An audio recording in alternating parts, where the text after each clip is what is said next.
నమస్తే. కాంగ్రెస్ పార్టీ ముఖ్యమంత్రి రేవంత్ రెడ్డి గారి మీద అనేక వ్యాఖ్యలు చేస్తున్నారు కేటీఆర్. దావోస్ పర్యటన ఏదైతుందో ఆ పర్యటన మీద కావచ్చు, ఆయన మాట్లాడే ఇంగ్లీష్ మీద కావచ్చు, ఇక 6 నెలల్లోనే ప్రజలు ఖచ్చితంగా తిరగబడతారంటూ కూడా కేటీఆర్ కాంగ్రెస్ పార్టీ నాయకులకు కౌంటర్ల మీద కౌంటర్లు ఇస్తున్నారు. సో మాట్లాడడం ఇదే అంశం మీద కాంగ్రెస్ పార్టీ అధికార ప్రతినిధి డాక్టర్ రియాజ్ గారు అన్నారు. సో సార్, ఎట్లా చూడవచ్చు ముఖ్యమంత్రి గారి పర్యటన మీద అనేక విమర్శలు వస్తున్నాయి ప్రతిపక్ష పార్టీల నుంచి, మాజీ మంత్రుల నుంచి, ఎట్లా చూస్తారు? రాజకీయ విజ్ఞత, రాజకీయ పరిణితున్న ఎవరైనా కూడా విషయాల మీద, సిద్ధాంతాల మీద, పాలసీల మీద మాట్లాడతారు. వ్యక్తి మీద 100 నాలుకలతో మాట్లాడితే 1000 నాలుకలతో కూడా మీరు సమాధానం చెప్పాల్సి ఉంటుంది. ఒకసారి లాల్ బహదూర్ శాస్త్రి అంటాడు, ఆప్ ఈట్సే మారేతో పత్తర్సే ఆన్సర్ దీవంగాని. మీరు ఇటుకతో కొడితే మేము రాళ్ళతో కొట్టాల్సి ఉంటుంది. ఈరోజు ఆశ్చర్యమైన విషయం ఏంటంటే, ఒక అంతర్జాతీయంగా పెట్టుబడుల కోసము, పెట్టుబడులకి సంబంధించిన ఇన్ఫ్రాస్ట్రక్చర్ ఎక్కడుందన్న దాంతో డావోస్లో సమావేశం జరుగుతూ ఉంటుంది. ఆ సమావేశానికి ముఖ్యమంత్రి గారు పోయినారు. ముఖ్యమంత్రి గారే పోలేదు కదా, మన దగ్గర ఇండస్ట్రీస్ అట్లాగే ఐటీ సెక్టార్తో కూడుకున్న మంత్రి శ్రీధర్ బాబు గారిని తీసుకుపోయినారు. అంటే ఉద్దేశం ఏంటంటే, ఒక డెమోక్రటిక్ స్పిరిట్ను చూపెట్టడం కోసం పోయినారు. అంటే తెలంగాణ అనేది జియోగ్రఫికల్గా ఇది చాలా మంచి స్ట్రాటజీ లొకేషన్లో ఉంది. అటు ఉత్తర భారతదేశం, దక్షిణ భారతదేశం సముద్ర మట్టానికి దూరంగా ఉన్నది. ఇక్కడ మీరు ఏ డిఫెన్స్ సంబంధించింది కానీ, లేదా తెలంగాణ భౌగోళిక పరిస్థితులకు అనుగుణంగా విత్తనాలకు సంబంధించింది కానీ, లేదా మోటార్ వెహికల్ తయారీకి కానీ, ఔషధాల తయారీకి కానీ ఏ ఇండస్ట్రీ పెట్టినా కూడా ఇక్కడ పర్యావరణ రీత్యా ఇది బెస్ట్గా ఉంటుంది. ఎందుకోసమంటే ఇక్కడ మనకి ఫ్లడ్స్కి అవకాశం ఉండదు, ఇక్కడ సడన్గా మనకి సునామీ లాంటి ఉపద్రవాలకు అవకాశం ఉండదు, భూకంపాలకు అవకాశం ఉండదు. ఇది ఒక బెస్ట్ ల్యాండ్, ఇండియాలో బెస్ట్ స్ట్రాటజికల్ ల్యాండ్.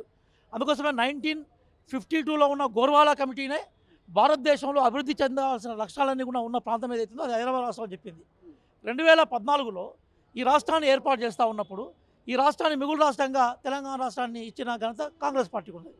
కాబట్టి మనం ఇవన్నీ చూస్తే తెలంగాణ భౌగోళిక ప్రాంతం అనేది ఒక మిగులు రాష్ట్రము, పెట్టుబడులకు అనుకూలమైన ప్రాంతము, అభివృద్ధికి అవకాశాలు ఇచ్చే ప్రాంతం. కాబట్టి ఈ ప్రాంతంలో పెట్టుబడులు పెడితే బాగుంటుందని చెప్పినారు. అందులో అనేక మంది పెట్టుబడిదారులు కలిశారు. ఈరోజు టాటా గారి దగ్గర నుంచి మొదలు కొడితే అదానీ గారి దగ్గరికి ఇంకా రకరకాల ప్రైవేట్ కంపెనీలు కలిసాయి, విదేశాలు కలిసాయి. ఆదానిని అప్పట్లో తిట్టినటువంటి కాంగ్రెస్ నాయకులు ఇప్పుడు దోస్తీ చేస్తున్నారు.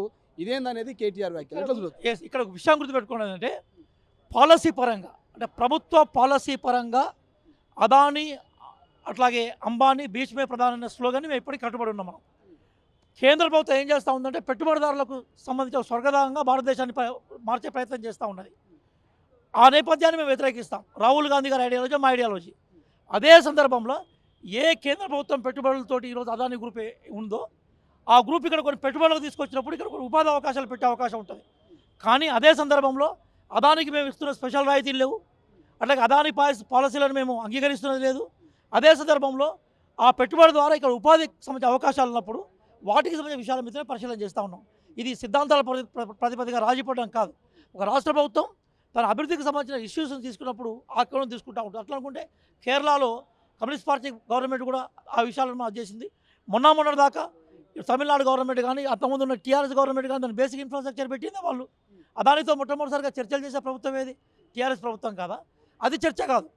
రేపు అదాని పెట్టుబడుల వల్ల తెలంగాణ ప్రాంతానికి ఏదైనా మేలు జరుగుతాయి, దాన్ని మేము ఆహ్వానిస్తాం.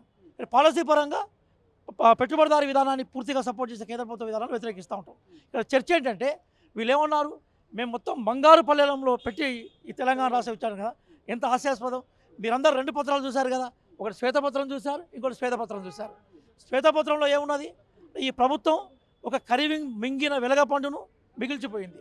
ఇది మొత్తం లోపల ఉండే గుజ్జంతా మాయమైపోయింది, ఒక ఆకారం మాత్రమే ఇక్కడ మిగిలిపోయింది. కానీ మింగిన వెలగపండును ఇక్కడ తీసుకొచ్చే ప్రయత్నం చేసింది. కాబట్టి క్లియర్గా రాష్ట్ర ప్రభుత్వం ఒకప్పుడు గోర్వాలా కమిటీ 50స్లో చెప్పినా, రీసెంట్గా 2014లో తెలంగాణ రాష్ట్రం ఏర్పడ్డా ఒక ధనిక రాష్ట్రంగా ఏర్పడ్డ ఈ రాష్ట్రాన్ని అప్పుడొకప్పుడుగా మార్చింది ఈ దశాబ్ద కాలపు టీఆర్ఎస్ పరిపాలన కదా.